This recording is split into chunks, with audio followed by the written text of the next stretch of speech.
Fully automatic full बत्ती की है।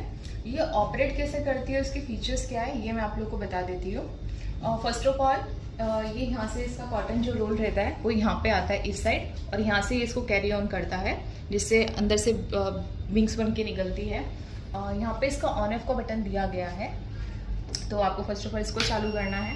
देन आफ्टर यहाँ पे और भी बहुत सारे बटन दिए गए हैं, बट स्टार्ट एंड स्टॉप ये ग्रीन कलर का जो बटन है ना उससे होगा, तो हमें इसे स्टार्ट करना है। कैसे बनती है और कैसे निकलती है वो मैं आपको दिखा देती हूँ।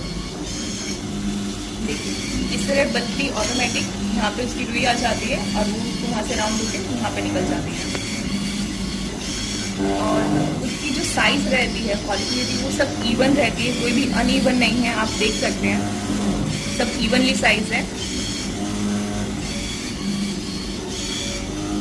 ये तो बहुत सिंपल है उसका ऑपरेट करना। यहाँ से ऑन ऑफ होता है, स्टार्ट एंड स्टॉप होता है। यहाँ से आप कॉटन रोल्स लगाते हैं जो यहाँ से उसको लेके कैरी करके बीज बना के बाहर निकाल